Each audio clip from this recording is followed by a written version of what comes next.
Okay, so there are two things I want to talk about in this video. One being Terry Taylor. Oh my goodness. I'm going to make a full video dedicated to Terry Taylor and, how he plays basketball because it's a very special brand of basketball. It's very rare for a guy of his size. Being a 6'5" shooting guard who on a regular basis will grab almost 10 or more than 10 rebounds a night. In every game that he's gotten meaningful playing time, he has got 9 or more rebounds. He had 9 his first start. He had 16 the last game, and he had I think like 14 tonight. He's 6'5", and today he had to go up against Nikola Vucevic, and he was getting boards. There were times where he was manhandling a 7-footer, and he's 6'5". And he was manhandling Nikola Vucevic multiple times. He's 6'5". And he's not just a rebounder. He's scored 20 points or more in the last 2 games that he's played. This guy is something special. We better keep him around because he should be a part of the youth movement at this point. He's a rookie. Him and Dwayne Washington Jr. are two of the undrafted rookies that have just stepped up. Terry Taylor, I'm going to make a full-on video about him, but just this game, props to him. He had a great game. He's had great past few games. Dwayne Washington Jr. and Terry Taylor better get full-time contracts next year because I want to see these guys on a nightly basis. I want to see Chris Duarte, Jaden Ivey, Terry Taylor, and Dwayne Washington Jr. getting regular minutes. And then a front court of Goga and Isaiah Jackson would be beautiful. Be beautiful. But yeah, the other thing I want to talk about is that game in closing. Where DeSumo was charging down the lane. He had O'Shea Brissett on his hip, and O'Shea Brissett had opened up, allowing him to get through. Terry Taylor tried to come and play help defense, which he almost got there, but he was on the opposite side of the ball, so it was kind of hard to get contact and alter the shot that much. You know who is in prime position to make a play? Caris LeVert. Something else, side note, Miles Turner dropping 40, Domas dropping 40, and LeVert dropping 40 have all not felt that special this year. Like Victor Oladipo, back in the day, when he dropped 44 against the Nuggets, that game felt special. My thought process is that game against the Nuggets actually meant something. We're trying to make the playoffs, and those 3 games where our star players have dropped 40 or more, we're not trying to win, so it doesn't matter. But LeVert was in prime position to cut in, get in front, and alter the shot, maybe even get a block. Instead, he goes, the play is to the right of him. He steps left. I don't remember if there's someone in the corner that he was thinking could get the pass, but DeSumo was freaking driving down the lane. It was very obvious that he was going to keep it for himself and score. And even if he does pass out, somebody could have ran to get whoever he was going to pass out to. And if you step left to go guard the guy, LeVert already saw that there was no one to get Ayo.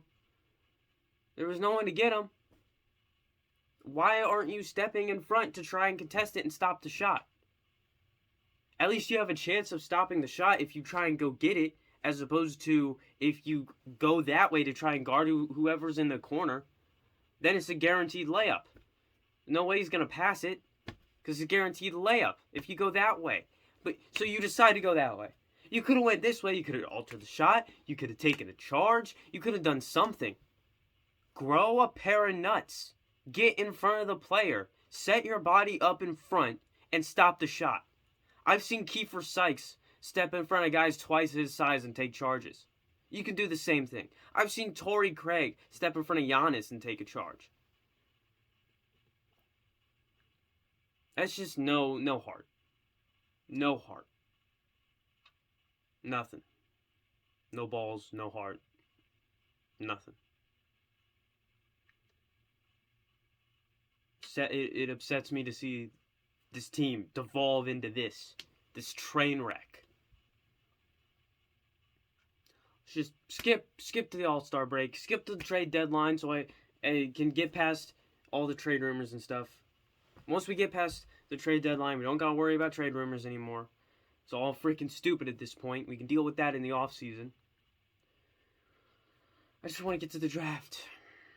I want to lose because I want to get Jaden Ivey. But I still want to yell and scream at how bad this team is. Because it is a disgrace to the Pacers teams of the past. All the legends who have put on a Pacers uniform, this season's a disgrace to them. It's a disgrace.